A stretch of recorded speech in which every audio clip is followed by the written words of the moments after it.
Hola, ¿qué tal? Saludos cordiales aquí en TV Senado en Profundidad de Campos. Vamos a navegar en una conversación en los próximos minutos con el senador Kenneth Puch Olavarría. ¿Cómo está, senador? Muy bien, Sergio, aquí estamos cuidándonos, como yo creo mucha gente, esta pandemia nos ha mantenido confinados, pero contento por los resultados de la vacunación y también porque ya hay muchas comunas que están en paso 4. Bueno, usted ha sido un hombre de mundo por el hecho de viajar, digamos, constantemente. Además, fue comandante de dos naves de la Armada de Chile. Ahora es miembro de la Comisión de Defensa Nacional, de Pesca e Intereses Marítimos también, y la Comisión Especial de Zonas Extremas. Pero usted estuvo en un país que hoy día puede resultar clave como experiencia para nuestro país con la sequía, Israel. Yo no sé si usted conoció la planta esa que le costó 600 millones de dólares a Israel y que toman el agua del mar y la transforman en agua dulce. Esa experiencia podría multiplicarse en Chile por muchas plantas.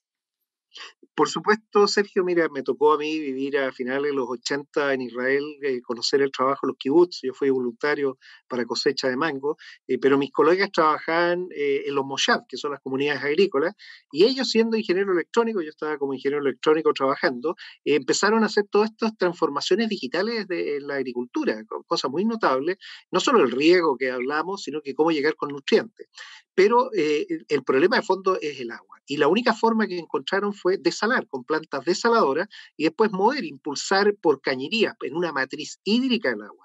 Ese concepto de cambiar la sequía que hoy conocemos, algunas veces el riego que se hace abierto, botado, eso tiene que cambiar, es un tema cultural porque los lugares se están desertificando. Hay un calentamiento global gigantesco que está afectando, vemos las altas temperaturas que tuvimos este año en Santiago, en otros lugares, donde antes llovía, ahora ya no llueve, y ya hay mucho tiempo que no ha llovido. Necesitamos entonces tomar esto como una política pública nacional y para eso plantas desaladoras que hacen lo mismo que hace la naturaleza de forma natural. El agua dulce nuestra se produce en los océanos se evapora, esto cae como precipitación, en el caso nuestro tenemos la cordillera que recibe la nieve, que se almacena, es como el refrigerador, y en el verano se hiela y sigue el agua, o sea, cuando no había lluvia, vamos a tener la reserva y el modelo funciona, pero no se está evaporando el agua frente a nuestras costas ahora, o no está precipitando, y al no precipitar no tenemos el agua natural. Entonces, la misma evaporación natural hay que hacerla con desalación artificial y usando energías renovables. Chile tiene el potencial de las energías renovables, puede tener agua dulce bastante más barata, y si se combina eso, yo te voy a comentar una cosa que en nuestra región se puede hacer perfectamente, partiendo por el Valle de Petorca, con estanques reservorios en altura, tú subes agua durante el día y de noche bajas el agua y tienes la central hidroeléctrica de paso, pero en el mismo ducto por donde subía el agua, o sea, produces electricidad. Y cuando tú produces agua y produces electricidad, los costos bajan a la mitad. Entonces podemos tener agua no solo para disponibilidad a las personas, que es lo primero, también para los cultivos y los animales, a un costo bastante accesible que hoy lo podemos tener. Chile entonces y nuestra región tiene que cambiar y tenemos que pasar a gestionar mejor toda la escasez hídrica que ahora hay, Sergio. Senador, la ley de control de armas está en trámite en el Congreso y yo quiero ponerle un caso que he observado ya varias veces que se han mostrado imágenes de bandas de narcotraficantes en México, por ejemplo, que tienen verdaderos ejércitos con camiones blindados, artillados, con uniformes militares. O sea, una situación terrible. Pero eso empezó de chiquitito al nivel que llega hoy día. En Chile tenemos ya los narcos hace rato que están actuando. Hay balaceras frecuentemente, personas muertas, inocentes. La ley de control de armas va a permitir ponerle coto a esta situación y finalmente podamos vivir en paz los chilenos y la familia. Mira, el tema que tú tramas, tocas es mucho más profundo. Analicemos el caso de México.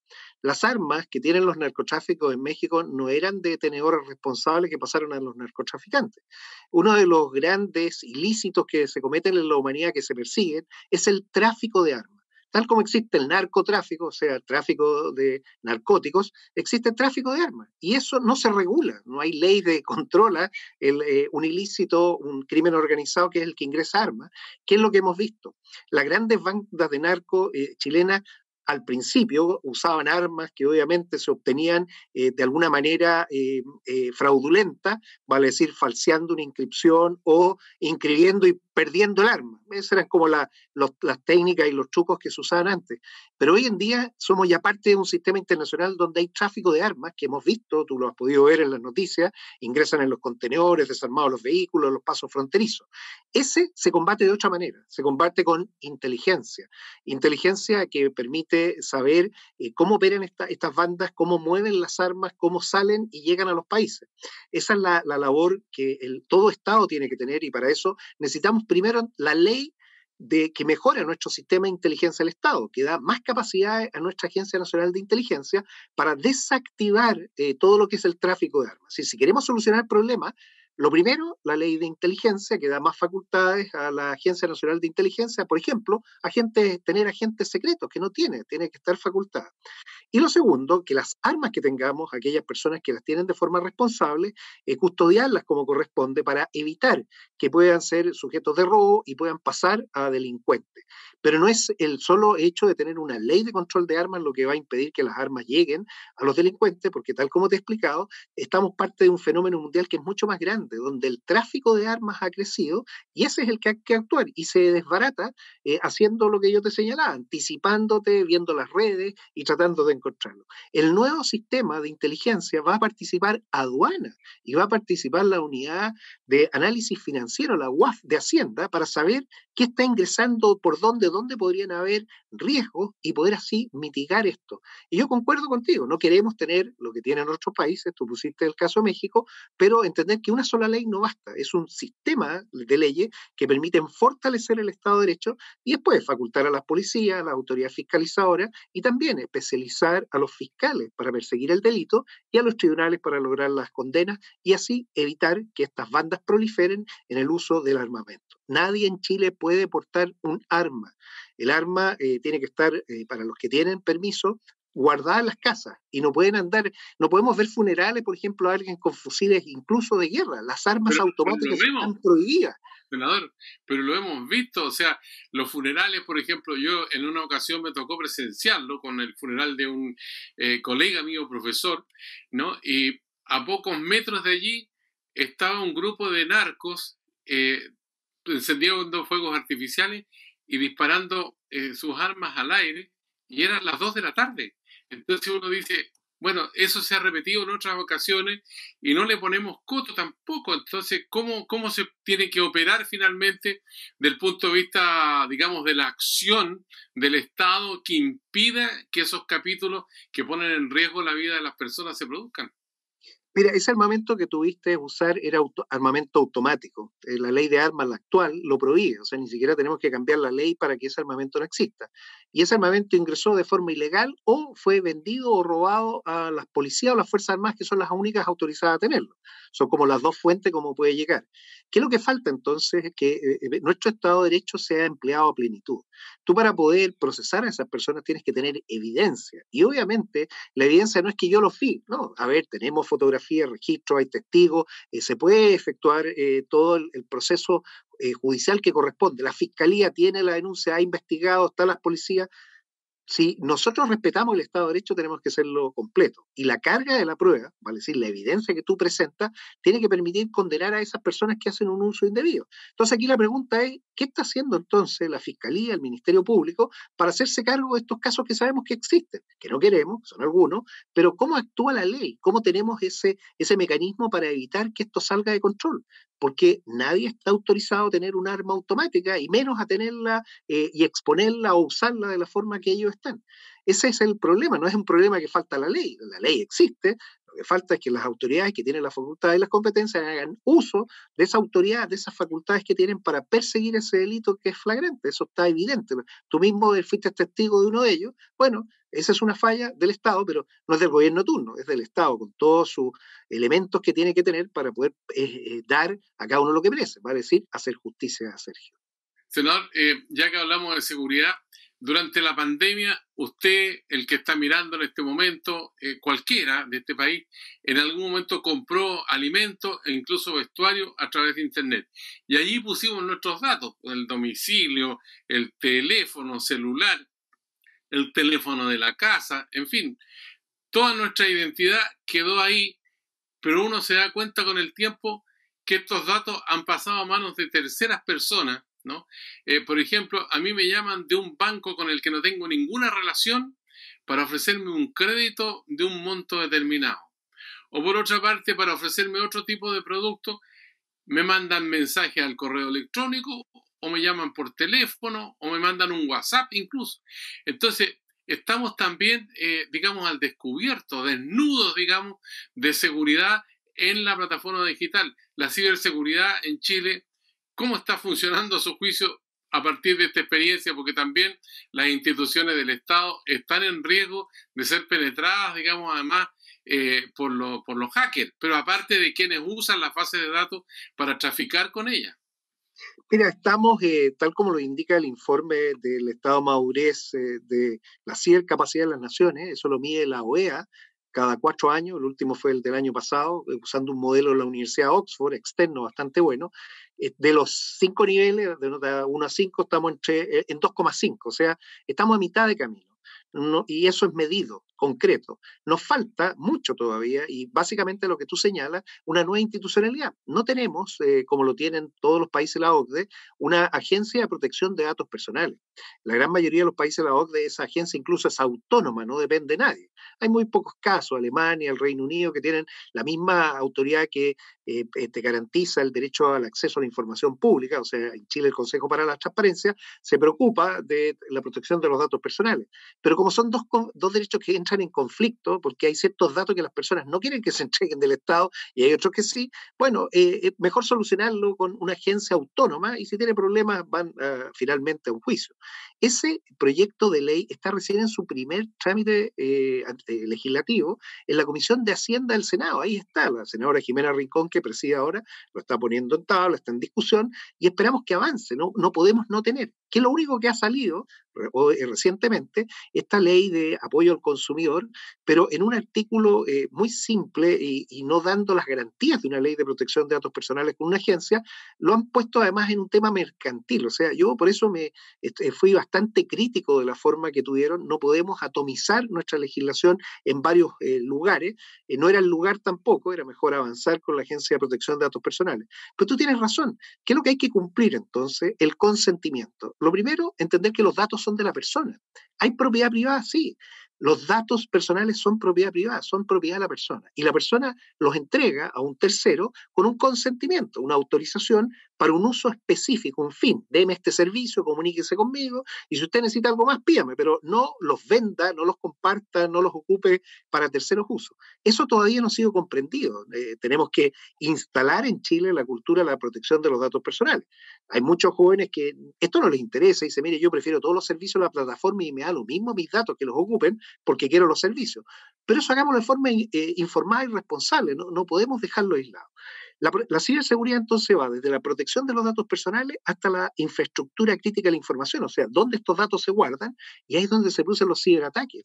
Tú decías el tema de las instituciones del Estado. Bueno, ya hemos sido penetrados. Fíjate que el sistema de la clave única fue básicamente vulnerado por una persona con conocimiento informático nacional, en donde entró, ingresó y accedió a todo el sistema de identidad digital de Chile. Ese nivel es el que nos demuestra que estamos a mitad de camino. Nos falta mucho en institucionalidad, avanzar en la ley de protección de datos personales, sacar la ley que persigue los delitos informáticos y el gobierno tiene que ingresar la nueva ley de gobernanza en ciberseguridad y de protección de la infraestructura crítica de la información, que es lo que espero que ocurra en este segundo semestre. Si el próximo año sacamos todas estas leyes, pues yo creo que vamos a estar ya sobre el nivel 3, o sea, vamos a dar un paso importante que le va a permitir al país, a las personas, estar mucho más seguras, Sergio.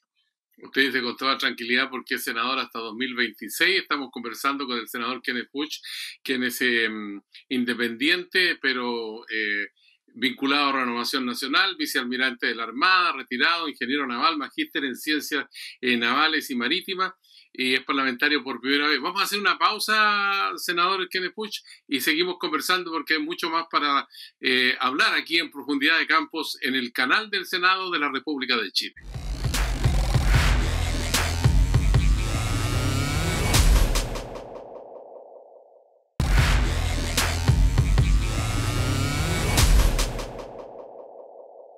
Ya estamos de vuelta para seguir hablando con el senador Kenneth Puig aquí en Profundidad de Campos en el canal del Senado. Senador, ¿usted es cruzado, no? Ah, buena pregunta, no, yo soy verde. Ah, Acuérdate que verde. no, tenemos el Decano en Valparaíso. Yo le tengo mucho cariño a Santiago Wanderers por varias cosas, pero fíjate que mi familia, mi abuelo galés llegó a Valparaíso eh, justo meses antes del gran terremoto que tuvo Valparaíso. Destruyó completo la ciudad a principios del siglo XX y él ya partió con este tema del fútbol. Ahora, los tíos que se fueron a Coquimbo, uno de ellos doctor, terminó formando el Coquimbo Unido. Entonces nuestra familia está dividida en dos clubes deportivos, uno el propio, estos vagabundos, el Club Santiago Wanderers en Valparaíso, y también los que se fueron a Coquimbo con Coquimbo Unido. Así que tienes ahí unas historias de estos inmigrantes que llegan, que obviamente fascinados con el deporte, el fútbol, se involucran y participan en las directivas. Pregunta cortita le voy a hacer ahora. Vamos. Eh, ¿Partidario del voto obligatorio o no? No, mira, yo prefiero el voto voluntario tal como fue definido porque esa es una expresión de la democracia en pleno. Las grandes democracias establecidas tienen voto voluntario. Si quisimos perfeccionarnos como democracia y fuimos al voto voluntario, sigamos siendo voluntarios, eduquemos más a la población. ¿Indulto a los presos de la revuelta? Es que el indulto técnicamente ocurre cuando tú ya has efectuado un proceso judicial. Primero hay que hacer justicia y la justicia es dar a cada uno lo que merece. Tú no puedes interrumpir ese proceso si no, no habría justicia. ¿Amnistía, entonces? Como lo definas, pero para eso tiene que haber un proceso previo, porque si no, tú no sabes qué ha ocurrido. Y aquí hay diferentes condiciones. Hay personas que están en una relación criminal. ¿Y tú cómo vas a indultar a un criminal? O sea, y si lo vas a indultar, por último, que se sepa cuál fue el crimen que cometió. Entonces, lo primero es la verdad, o que saber qué ocurrió. Y para eso los procesos de justicia. Y después se definirá, y eso será un tema o del presidente o presidenta que podrá ejercerlo, los indultos son de los presidentes, o una ley de amnistía que se tiene que hacer, pero una vez que esté terminado el proceso. No interrumpamos el debido proceso. Ese es mi consejo. ¿Cómo ve usted la carrera por el sillón de la moneda? Eh, ¿Usted tiene candidato? Sí, yo tengo candidato, obviamente es el que ganó por Chile Vamos, Sebastián Sichel, representa a una gran mayoría y por eso del momento en que una coalición amplia ha decidido hacer una primaria, yo respeto la primaria. Y también entender que las primarias permiten que las personas conozcan quiénes son los candidatos y aquellos que no participaron en primaria, puede que no les vaya tan bien, o sea, este va a ser una de las grandes elecciones. Por lo pronto, tenemos que esperar las próximas primarias del sábado 21 y ya con 3 candidatos de primaria decidir finalmente cuál es el que va a ser el mejor representante para ser el presidente del país. Y José Antonio Katz, por el lado de la derecha más radical, ¿podría ser una amenaza para la candidatura de Sichel? Es que a ver, siempre los candidatos que van en primaria quedan en mejores condiciones de los que no participan en primaria. Esa es como la primera regla. Y obviamente todas las personas son libres e independientes de inscribirse cumpliendo con las normativas. Y también la lista del pueblo, otros quieren hacer, todo el mundo se puede inscribir. Ricardo Artés me dijo, yo también me inscribo. Está bien, muy bien. Esa es la parte de la libertad que existe en una democracia en que nadie se le va a negar. Y el daño no es que se haga daño. Mira, cuando no existen unas primarias en que todos participan, finalmente la primera vuelta se transforma en una nueva primaria. O sea, ya veamos quiénes son finalmente, dónde se forman las grandes mayorías, y esos son los que se enfrentan después en segunda vuelta. Consejo entonces es, traten todos de participar en primaria para que sí se resuelvan y las coaliciones puedan ofrecer un programa de gobierno común. Tener un máximo denominador que les permita a todos decir esto es lo que creemos y así lograrle explicar al país una propuesta concreta. Las personas más que caudillos quieren resultados, quieren planes que puedan solucionar problemas clave, como por ejemplo el tema de las pensiones, qué vamos a hacer, el tema de la salud, cómo lo vamos a resolver, el tema de la educación y ahora el tema del trabajo, cómo nos vamos a recuperar para recuperar nuestro trabajo y ojalá que los ingresos no solo sean estables, sino que mejores remunerados. Ahí están las prioridades y eso es lo que los candidatos tienen que mostrar. Y más que una persona, yo voy a los programas. ¿Qué programa, qué coalición, qué es lo que ofrece y ver cómo lo van a cumplir? Y mirando en la vereda del frente, ¿cómo ve a Boric? Bueno, el Boric le ganó a Jadwe y esa fue la primera sorpresa y qué bueno que haya sido así porque se demuestra que en ese grupo que está bastante radicalizado, está más allá del Partido Socialista, existe una vocación democrática. El que hayan hecho primaria ya habla bien del proceso. Ese es un proceso democrático que se reconoce y la urna es la que finalmente decide. Y aquí, más que una encuesta, se vio cómo un grupo organizado de personas decidió al candidato Boric. esperamos que tengamos pronto la próxima ganadora de las primarias ciudadanas que se van a hacer el fin de semana, para poder tener finalmente todos aquellos que cumplieron este proceso que es natural, tener primarias para definir quién es el candidato que va a representar a una coalición. ¿Qué le dice su olfato entre Narváez, Proboste y Maldonado? Mira, mi olfato me dice que la presidenta del Senado lo ha hecho extraordinariamente bien. Ella ha representado a la oposición no solo en el Senado, lo ha hecho de forma bastante dura incluso para el gobierno, pero ella representa varios elementos que son difíciles de sustituir. Obviamente con la candidata Narváez las dos son mujeres, pero también está el fondo de educadora que tiene la senadora Proboste y también su raíz de Ayaguita, que es muy difícil de encontrar una candidata que resuma tantos elementos. Yo creo que le va a ir muy bien a ella y creo que efectivamente va a ser finalmente la persona que va a estar en la papeleta.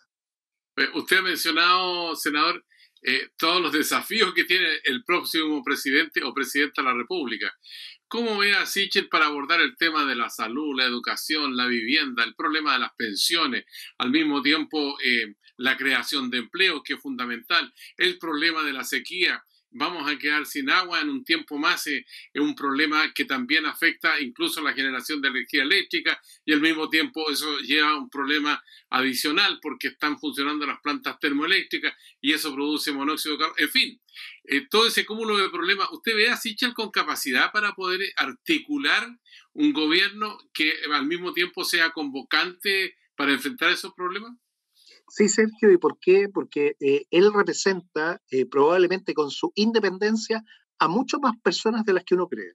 Entonces hay que entender a la persona. La misma vida, la historia familiar de él no la tuvo fácil. Él viene de una condición bastante vulnerada, se educó en la comuna que yo estoy viviendo, en el colegio parroquial María Goretti, colegio de monjas que fueron capaces de educarlo, y él se alimentó con la Junaed, o sea, comió la galletita de la Junaed durante todo su periodo escolar. Como tenía que ganarse algunas monedas, bueno, iba a trabajar con los pescadores de la caleta San Pedro, que lo recuerdan con mucho cariño. La actual presidenta del sindicato es una mujer, nadadora olímpica, nadadora de estas, incluso en hielos antárticos. Su historia de vida demuestra que una persona con mérito puede llegar a estudiar y puede llegar a la universidad, y no solo eso, puede tener una actividad laboral importante y pensamiento político. Y yo creo que lo fundamental fue la prueba de fuego en este segundo gobierno del presidente Piñera, donde asumió el primer desafío, el tema económico, la creación de empleos, Corfo. O sea, ¿quién más sabe a alguien que ha estado en Corfo con todas las oportunidades para las pymes? Después, el tema social, el Ministerio de Desarrollo Social, cómo llegar con las ayudas a los que no tienen. Y ahí se entiende muy bien el tema de los salarios mínimos, el tema de la pensión y cómo llegar con salud y dignidad. Y finalmente, el Banco del Estado. Fíjate que el Banco del Estado tiene más de 30.000 cajas vecinas que en el barrio solucionan los problemas. Probablemente una forma de poder ayudar y estimular el comercio es generar una red mucho más amplia y usar el banco para poder impulsar o reimpulsar a las MIPYME y las pymes. Tiene muchos elementos a su favor. Yo por eso lo que le pido siempre a las personas es infórmese, vea el programa, compárelo y se va a dar cuenta que probablemente muchas de las cosas de otros programas ya están contenidos y mejorados. Entonces, lo que en Chile necesita para una crisis es tener a un líder que sea capaz de convocar, unir, generar la paz necesaria para que todos puedan construir. Porque si tenemos una persona que va a enfrentar y vamos a empezar a combatir, se va a destruir todo. Entonces, si queremos ser racionales, busquemos a una persona que nos pueda representar a todos de la mejor forma, que nos dé la unidad necesaria para enfrentar algo que es más grande que nos ha tocado vivir. Las pandemias se producen cada siglo, o sea, hace un siglo atrás Chile tuvo que vivir algo igual, con una crisis económica gigantesca que llegó después a una depresión, pero salimos de eso. Lo mismo nos está pasando ahora. Tenemos que salir más rápido y tenemos que salir con personas que nos den confianza a todos. Yo los invito, lean el programa de Sebastián Sichel, se van a sorprender de las cosas que van a aparecer y eso es lo que permite formar mayoría. La mayoría es la que tiene que ser capaz de decidir los destinos de este país. A ver, ¿cómo anda su memoria? ¿Dónde estaba usted en 1978? Yo estaba graduándome en el estadio de Salinas, porque se tuvo que hacer en forma muy rápida, como oficial de Marina jurando la bandera para ser dotación de las unidades de la escuadra que zarpaban al sur en diciembre de ese año. diciembre del 78, estuvimos ahora de enfrentar un conflicto armado con Argentina, las flotas zarparon, pero yo siempre pongo este ejemplo, el año 78 no habían salmones en Chile, no habían. Los salmones recién llegaron el año 79 con las primeras jaulas de los japoneses. Chile hoy en Claro. día es el segundo mayor productor de salmón del mundo. ¿Qué quiere decir con esto? Que en plena crisis uno puede tener alguna iniciativa, traer salmones, y después convertirse en un líder mundial en producción de salmón. Entonces lo mismo estamos viviendo ahora. ¿Cómo tenemos que hacer para poder instalar nuevas industrias que seamos capaces de darle más prosperidad al país? Digamos, para los más jóvenes, que en 1978 estuvo a punto de producirse la guerra entre Chile y Argentina por reclamaciones territoriales en la zona sur austral, y que por la intervención del Papa, interpelado al mismo tiempo por cardenales de Chile, Silva Enríquez, de Argentina, de Bolivia y también de Perú, finalmente Juan Pablo II, a pesar de que el nuncio apostólico de Santiago no era partidario que el Papa interviniera porque era una papa muy caliente. Bueno, finalmente se logró el entendimiento y se firmó un acuerdo que permitió resolver ese conflicto que habría sido tremendamente grave para los dos países. Pero al mismo tiempo, uno piensa que ahí ya estamos listos, se resolvieron todos los problemas. Pero surgió una piedra en el zapato en los últimos días, donde Argentina, a través de su presidente, habló de un espacio compartido tanto en el Estrecho de Magallanes como en el pasaje Drake. Chile y Argentina firmaron, después de ese casi conflicto de 1978, el año 1984 un tratado de paz y amistad, donde básicamente en el tratado se reconocen ciertas cosas esenciales. Chile administra el Estrecho de Magallanes, Chile tiene una área marítima que cuida el canal Beagle y el Cabo de Hornos, y por eso se generan unos puntos con letras A, B, C, D, E y F. Entre el punto E y el punto F, que es justo el meridiano, vale decir, al sur del Cabo de Horno, se produce la división entre la zona económica exclusiva argentina y la zona económica exclusiva chilena. Y el punto F era final, ahí terminaba Argentina, y Chile seguía, porque por sus líneas de base recta proyectaba mucho más zona económica exclusiva hacia el sur, y obviamente eso es lo que permite la reclamación por todo lo que es el continente antártico. Argentina, antes de esta suerte de política de defensa, decidieron publicar su plataforma continental extendida, fue un documento que ingresaron en Naciones Unidas, y dentro de eso usaron un instrumento que existe para poder extender la plataforma mediante montes submarinos. ¿Y qué crearon? Al sur de ese punto F, que era donde terminaba toda reclamación argentina, un pedazo de tierra en el fondo del mar, una plataforma continental extendida submarina, reclamada por ellos. O sea, desconociendo el tratado que tenemos, diciendo de ¿Esa es la que media luna que en algún momento se discutió? esa es la media luna, Uñeta, Espolón, todos esos nombres que ha recibido, que es básicamente un pedacito que está debajo del punto F, que era el punto de término de todas las reclamaciones. Entonces, se produce ahí el primer problema con Argentina, porque obviamente es desconocer los tratados.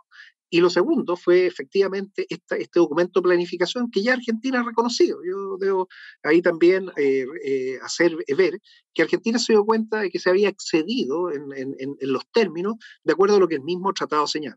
Entonces, qué bueno que se respeten los tratados son precisamente para eso, más aún cuando estuvo en el espíritu mismo el Papa. Hoy el Papa es argentino, o sea, si tenemos que ir a ver cualquier problema, vamos a tener que ir a verlo con él allá.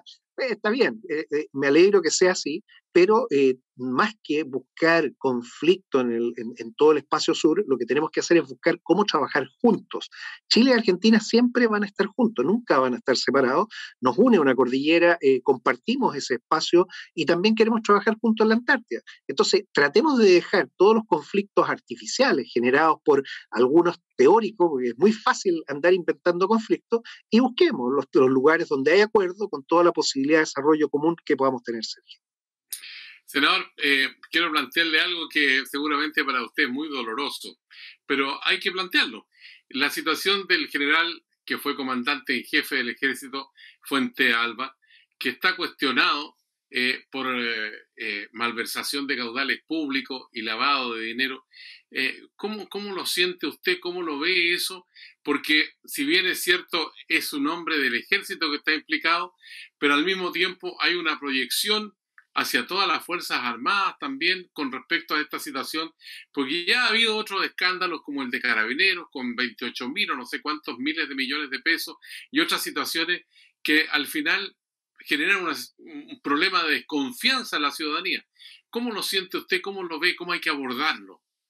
Bueno, este tema se aborda tal como lo tiene dispuesto nuestro Estado de Derecho, el debido proceso. Fíjate que lo primero que existe en Chile es la presunción de inocencia, y para eso están los tribunales y los jueces de garantías que cautelan ese derecho. Después viene algo que es esencial, la evidencia, las pruebas, y se sigue el proceso normal. El debido proceso es el que permite que la justicia en Chile se ejerza en sede judicial, vale decir, en todos los elementos que se tienen a la vista para poder perseguir y condenar. Siempre las responsabilidades son individuales. Fíjate que uno no puede andarle delegando a terceros cosas que uno hace. Y si en este caso, y así ha sido demostrado, efectivamente existe el delito, está comprobado y existe todo y se hace un debido proceso, la persona tiene su defensa, tiene su garantía, finalmente lo que nos queda es respetar la justicia. Nos guste o no nos guste, sea lo que se diga o no se diga. Si no entendemos eso, es desconocer nuestro sistema democrático, nuestra democracia. La separación de poderes del Estado, lo que limita básicamente la Constitución, lo que le garantiza a las personas poder hacer en libertad todo lo que puedan, cumpliendo las normas legales. Obviamente, aquellos que no las cumplen o las incumplen y son procesados por eso, y la evidencia es lo suficientemente fuerte, hoy la carga de la prueba es fuerte y grande, y son sometidos a estos procesos, bueno, tienen todo el debido proceso, con todas las instancias. Fallaron los controles internos y externos, hay mucho secretismo en el manejo de los recursos del Estado por parte de las Fuerzas Armadas en este caso, o del Ejército específicamente. Nuevamente, cada persona del puesto que esté con la facultad y las atribuciones que tiene, especialmente aquellos que manejan gastos reservados, los gastos reservados son quizás los más difíciles de poder controlar. ¿Y por qué? Porque hay ciertas situaciones en que la información del uso de ellos puede afectar la seguridad nacional. Por eso quienes administran esos recursos tienen que tener un nivel ético y un estándar superior, y también mecanismos de control que sí y sí existen. ¿Qué ha ocurrido entonces? Hicimos todo un proceso de cambio legislativo para que esos mecanismos de control existan, de tal manera de poder seguir disponiendo de recursos reservados, pero para fines específicos, no para otros fines. Toda situación rara que se produzca, que genere una situación indeseada, tiene que tener como contrapartida no solo el proceso judicial, administrar la justicia como corresponde con el debido proceso, sino que tiene que tener una corrección jurídica para evitar que eso vuelva a ocurrir. Y eso es lo que ha pasado. Es indeseable, uno lo quiere, pero se han cumplido los dos procesos. Por un lado, se tiene que continuar el proceso de justicia en todas las instancias, y por el otro lado, ya existe la normativa que permite dar la tranquilidad a toda la ciudadanía que los recursos van a ser siempre bien invertidos. Pero volvemos siempre a las personas. Son las personas las que fallan, las personas las que tienen que tener los estándares éticos lo más alto posible, y también, ojo, la reglamentación, porque algunas veces se producen áreas difusas entre lo que dice la reglamentación y lo que se podía o no se podía aceptar. Entonces quedan ciertos espacios legales en donde se realizan hechos y que perfectamente uno podría decir, no, es que esto constituye un delito. Bueno, podría sí, efectivamente, pero probablemente fue no inducido por la calidad moral de la persona, sino que por una regulación que no estaba bien descrita, controlada o usada en su minuto, Sergio.